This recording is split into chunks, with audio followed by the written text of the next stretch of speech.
ஆகவே இளைஞர்கள் காலத்தால் ஆழ்வலியும் தோல்வலியும் இழந்துவிட்ட இந்த சமூகத்தில் அதே இளைஞனை மீண்டும் தயார் செய்வதற்கு திராவிட முன்னேற்ற கழகம் தம்பி உதயநிதியை இன்றைக்கு களத்தில் நிறுத்தி இருக்கிறது.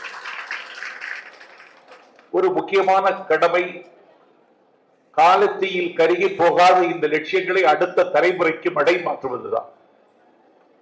Life is real, life is earnest. அதே நேரத்தில் நம்முடைய லட்சியங்கள் தான் நம்முடைய அடையாளங்கள். ஆகவே என்னுடைய தலைமுறையை அடுத்த தலைமுறைக்கு என்னுடைய லட்சியத்தை கடத்துவதற்கு கண்ணாடி எடுத்துக் கொண்டு வருகிறான் எங்கள் தம்பி உதயநிதி என்கிற பெருமிதத்தோடு அவருடைய பிறந்த நாளை நாங்கள் உற்சாகத்தோடு உத்வேகத்தோடு கொண்டாடுகிறோம். சுயமரியாதை இயக்கம் தன்னுடைய 100ஆண்டு விழாவை, திராவிட முன்னேற்ற கழகம் தன்னுடைய பவள விழாவை கொண்டாடி கொண்டிருக்கிற காலத்தில் தம்பி உதயநிதிக்கு விழா எடுக்கிறோம் என்றால் சும்பி போய்விடவில்லை எங்கள் தோள்கள், காம்பி போய்விடவில்லை எங்கள் லட்சியங்கள். அன்னை முளைப்பால் வீரம் இன்னும் குறையவில்லை, அண்ணா மூட்டிய அனல் இன்னும் அணையவில்லை, ஈரோட்டு வெடிமருந்து இன்னும் தீரவில்லை. அதை எடுத்து செல்வதற்கு உதயநிதி இருக்கிறார் என்கிற நம்பிக்கையை பதிவு செய்வதற்கு தம்பிக்கு நாங்கள் விழா எடுத்துக் கொண்டிருக்கிறோம். Policy sector and power sector. நான் எல்லாம் பவர் செக்டர் பக்கம் வரவே முடியாது, விருப்பமும் இல்லை. ஆனால் பாலிசி செக்டரிலும் அழுத்தமாக கால் ஊன்றி, பவர் செக்டரிலும் அழுத்தமாக கால் ஊன்றி, ஒரே நேரத்தில் தலைவர் கலைஞரை போல, தளபதியை போல படை நடத்துகிற பாங்கினை தம்பி உதயநிதி இயல்பாகவே பெற்றிருக்கிறார். உலக வரலாற்றில் திராவிட இயக்கம் 100ஆண்டு விழாவை காணுகிறது. உலக வரலாற்றில் பல இயக்கங்கள் காணாமல் போய்விட்டன, வல்லமையுள்ள தலைமை இல்லாத காரணத்தினால். வல்லமை உள்ள தலைமை மலினமாகி போகுமானால் அந்த இயக்கம் தன்னுடைய உயிர்த்தன்மையை இழந்துவிடும். ஆகவே அதை காலங்காலமும் கட்டி நிறுத்துவதற்கு வல்லமை உள்ள தலைவர்கள் தேவைப்படுகிறார்கள். அந்த வல்லமை உள்ள தலைமையை இன்றைக்கு அண்ணன் ஸ்டாலின் உதயநிதியின் தோளில் திணித்திருக்கிறார். அவனுடைய எளிய தோளில் அவன் ஒரு பெரிய சுமையை சுமக்கிறார். ஆகவே ஆட்சி கட்சி இந்த 2 தேரையும் அவர் இழுத்து வருகிறார். அண்ணன் ஸ்டாலின் 2 லட்சம் இளைஞர்களை இளைஞரடிக்கு சேர்த்து கொண்டு வா என்றார், சேர்த்து கொடுத்தார். தந்தை பெரியாரின் காலத்திலிருந்து திராவிட இயக்கத்தை வாசித்து வருகிற ஒரு மாணவனாக உங்களிடம் நான் பதிவு செய்கிறேன். பெரியார் காலத்தில் நடக்கவில்லை, அண்ணாவின் காலத்தில் நடக்கவில்லை, கலைஞர் காலத்தில் நடக்கவில்லை, அண்ணன் ஸ்டாலின் காலத்தில் நடக்கவில்லை. இன்றைக்கு தம்பி உதயநிதி ஸ்டாலின் தமிழகம் முழுவதும் 250 பாசறை கூட்டங்களை இன்றைக்கு நடத்தி காட்டியிருக்கிறார். ஆகவே கூடினோம் கலைந்தோம் என்று இல்லாமல் கொண்டிருக்கக்கூடிய லட்சியங்களின் மீது ஒரு மாறாத பற்றுள்ள ஒரு தலைமுறையை உருவாக்க வேண்டியது இன்றைக்கு மிக முக்கியம். ஏதோ திராவிட இயக்கம் ஏதோ தோன்றி மறைகிற இயக்கம் அல்ல. இன்றைக்கு நீங்கள் பட்டதாரிகள், இன்றைக்கு எல்லோரும் கல்வி கற்றவர்களாக இருக்கிறார்கள். ஆனால் அன்றைக்கு தென் தமிழகத்தில் இருந்து கல்வியை தேடி சென்னைக்குத்தான் வந்தாக வேண்டும். பச்சையப்ப முதலியாரே ஹோட்டலில் சென்று சாப்பிட முடியாது. சாப்பிடுவதற்கு பிராமணால் கவைக்கு போனால் சாப்பாடு கொடுக்க மாட்டான், எடுப்பு சாப்பாடு தான் அன்றைக்கு கிடைக்கும். அப்படி இருந்தது இந்த சமூகம். கல்வி தேடி தலைநகர் சென்னைக்கு தஞ்சம் பெறுகிற பிள்ளைகளுக்கு தங்குவதற்கு இடம் கொடுக்க வேண்டும் என்று சொல்லித்தான் அன்றைக்கு எங்கள் முதல் தலைவர் நடேச முதலியார் அன்றைக்கு தலைநகர் சென்னையில் திருவல்லிக்கேணியில் ஒரு டிராவிடியன் ஹாஸ்டல் தொடங்கினார். அந்த டிராவிடியன் ஹாஸ்டலில் அந்த மாணவர்கள் தங்கி கல்வி கற்று அவர்களுக்கு உணவும் கொடுத்து அவர்களை பாதுகாத்து பரிபாலித்தார் டாக்டர் நடேசனார். அதனுடைய பேர் டிராவிடியன் ஹாஸ்டல். இதுதான் எங்கள் வேர்.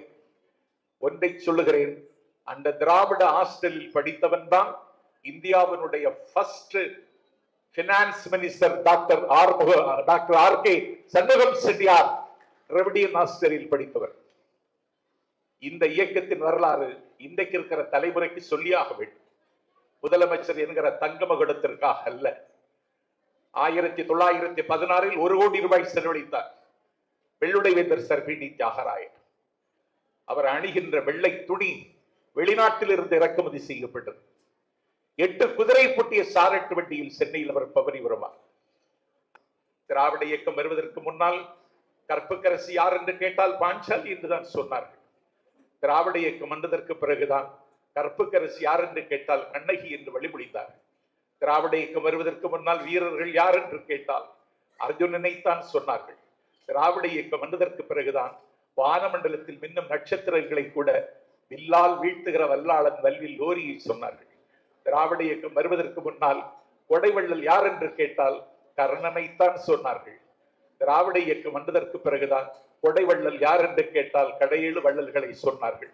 ஆகவே ஒரு தூர்ந்து கொண்டிருக்கிற தமிழ் இனத்தின் கலாச்சாரத்தை பேணி பாதுகாப்பதற்கு 1000 கனவுகளோடு புறப்பட்ட இயக்கம் அடுத்த தலைமுறையை தாண்டி பயணிக்க ஒரு ஆற்றல் மிகுந்த தலைவர் தேவைப்படுகிறார். அவர் எங்களுக்கு உதயநிதி என்ற வடிவத்தில் கிடைத்திருக்கிறார். உப்பை விட எளியவர், காற்றை விட லேசானவர், மழை நீரை போல புனிதமானவர், தாய்ப்பாலை போல கலப்படம் இல்லாதவர். அந்த தம்பிக்கு இன்றைக்கு பிறந்த நாள். அவனுக்கு நான் பல்லாண்டு பாடுகிறேன். குயில்களே கூவுங்கள், எங்கள் தம்பிக்கு பிறந்த நாள். மயில்களை அகவுங்கள், எங்கள் தம்பிக்கு பிறந்த நாள். ஓடும் மேகங்களை உறக்கச் சொல்லுங்கள், எங்கள் தம்பிக்கு பிறந்த நாள். பாடும் பறவைகளை பறைசாற்றுங்கள், எங்கள் தம்பிக்கு பிறந்த நாள். திரும்ப திரும்ப கரைக்கு மோதுகிற கடல் அலைகளை ஆரவாரம் செய்யுங்கள், எங்கள் தம்பிக்கு பிறந்த நாள். கும்மியடித்து கும்மாளமிட்டு கீழே வந்து கொட்டுகின்ற குற்றாலமே கொட்டி முழங்கு, எங்கள் தம்பிக்கு பிறந்த நாள். ஆகாயமே, என் தம்பிக்கு உன்னுடைய ஆசீர்வாதத்தை தா. உலகத்தில் வானத்தில் எத்தனை நட்சத்திரங்கள் இருக்கிறதோ அத்தனை நட்சத்திரங்களின் வயது வரை என் தம்பியும் வாழ வேண்டும், இந்த மண்ணை ஆள வேண்டும் என்று கேட்டு 2 சீட்டை வாங்கிட்டு யார் வீட்டிலாவது போய் எச்சி தட்டை வச்சுக்கிட்டு நின்று 2 சீட்டு கொடுப்பான். எஜம்மா கோவிச்சு பாரோ. இந்த பெரிய நடிகர்லாம் வசனம் பேசிக்கிட்டு இருக்கும்போது பக்கத்தில் இருக்கிறவர் ஆமா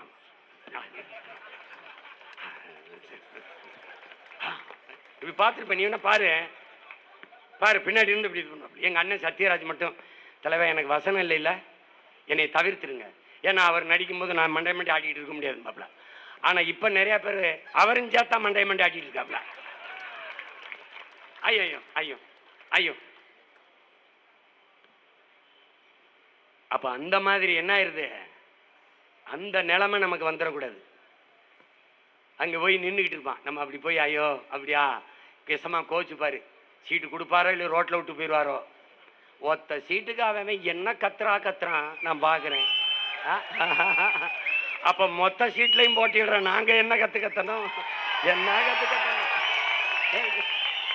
டேய், தமிழ்நாட்டிலேயே மிகப்பெரிய கட்சி ஒன்று இருக்குன்னா அது நாம் தமிழர் கட்சி.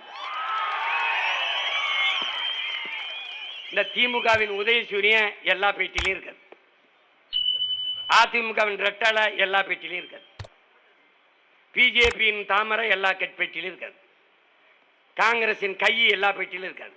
ஆனா நாம் தமிழரின் விவசாயி எல்லா பேட்டிலையும் இருக்கான். ஏன்?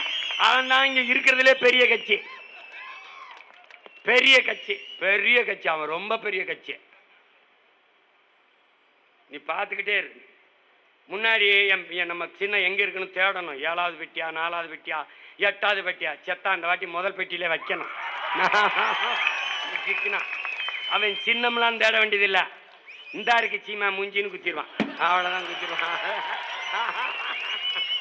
அவனுக்கு அவன் இது வரு என்ன சட்டை இல்லாமல் இருப்பான். ஆனால் நான் தான் ஆள், நான் தான் இந்த கலப்பை வச்சுட்டு நிற்கிறாப்புல போட்டுருவான். அதில் என் பிள்ளைகளாம் சின்ன சின்ன பிள்ளைகளாம் கிளம்பிட்டுது. விதைத்தவன் உறங்கினாலும் விதை உறங்காதுங்கிறான் பிடல் காஸ்ட்ரோ. ஆனா இங்கதான் வரலாற்றில் விதைத்தவனும் உறங்கவில்லை, அவன் விதைத்த விதைகளும் உறங்கவில்லை. அதுல என்னன்னு கேளு, விதைச்சவன் இன்னும் விதைச்சுக்கிட்டே தான் இருக்கான். அது முளைச்சிக்கிட்டே இருக்கு, அது முளைச்சிக்கிட்டே இருக்கு. என்னடா உங்க கொள்கைன்னு கேட்டேன். என்னடா உங்க கொள்கை? என்னடா உங்க கொள்கை அப்படின்னு கேட்டா, தளபதி தளபதி தளபதி தளபதி. டே அப்படி கத்தாதியடா, அப்படி கத்தாதி. எனக்கு கேட்கும்போது தலைவிதி தலைவிதின்னு கேட்குது. அப்படி கத்தாத, ஏன் அப்படி கத்தாதப்பா? தளபதி தளபதி. அது சரிடா, கொள்கை தளபதி தளபதி. என்னடா சரா, எதுக்குடா வந்திய? டிவிக்க டிவிக்க டிவிக்க டிவிக்க. டேய் டிவிக்க வாடா, இவ்வளவு பேர் கிளம்பி வந்திருக்கிய. சரிப்பா, அப்படி ஓரமா போய் வீங்கப்பான்னு சொல்லுங்க. அணில் குஞ்சு அடி, அணில் குஞ்சு.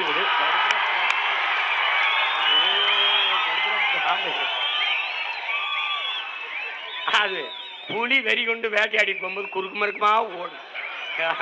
அப்ப பத்திரமா மரத்துல ஏறி இருப்பா, போப்பா போய் கிளை ஏறி குச்சி கொம்புக்கு போ. அணிலே அணிலே ஓரமா போய் விளையாடு. அணிலே ஊருக்க ஊருக்க வராத. அணிலே ஒரு மானை, ஒரு காட்டெருமைய, ஒரு காட்டு ஆடை வேட்டையாடி சாப்பிட்டா புலிக்கு மரியாதை. அணில போய் சாப்பிட்டா என்ன இருக்குது? அதனால என்ன பண்றது? என்னப்பா சரி போப்பா போப்பா, அந்த மாதிரி அது என்ன பண்ணுது?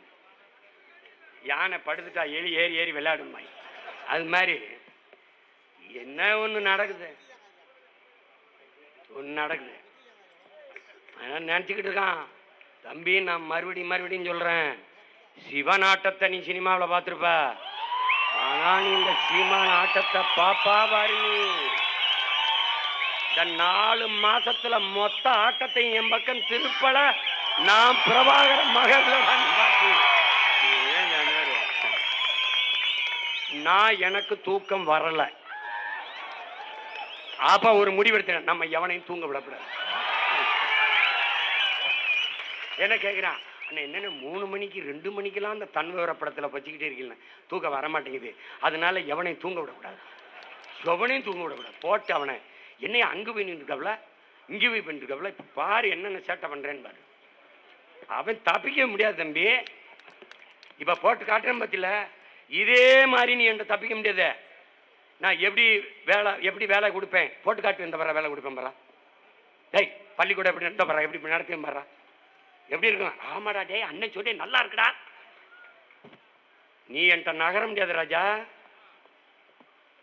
தம்பி நான் இங்க ஒரு ஸ்ட்ராட்டஜிஸ்ட் வச்சுட்டு வேலை செய்யற ஆள் கிடையாது. ஏய் அறிவு பிதுங்கி வலிஞ்சு காது வலி எங்கிட்டு இங்கிட்டு வலியுது.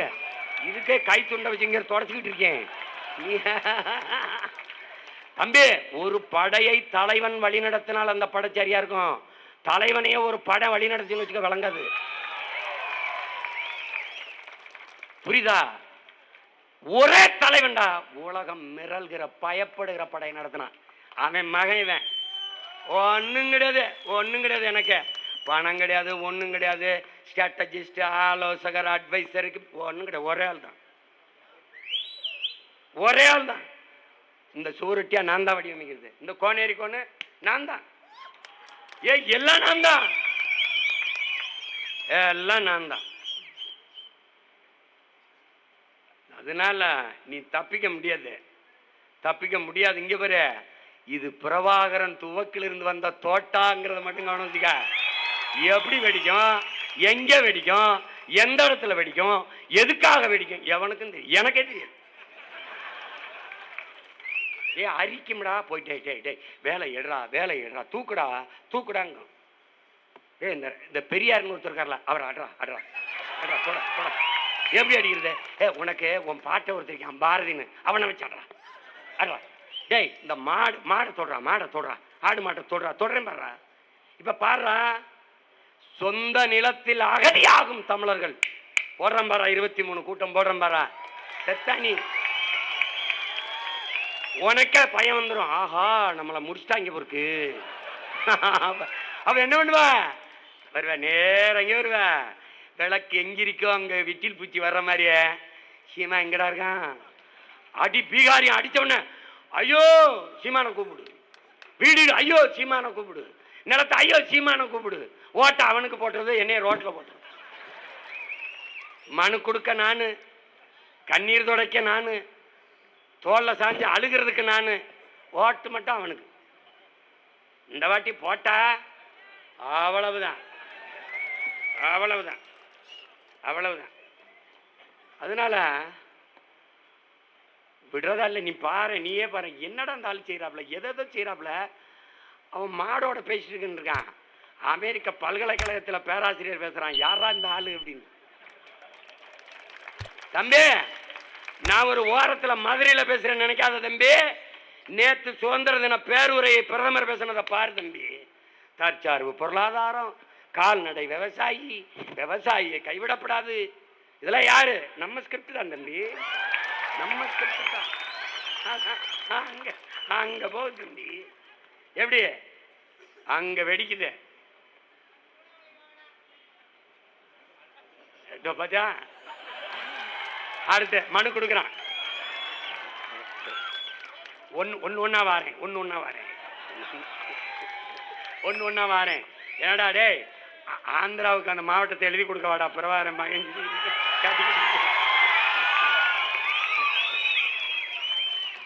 திரும்ப திரும்ப சொல்றேன். அண்ணாமலையார் மேல நீ ஆணையிட்டு நான் சொல்றேன், ஒரு ஓட்டை போடு, நாட்டை என்கிட்ட கொடு. அங்க எவனாவது வந்தான்னா சொல்லு.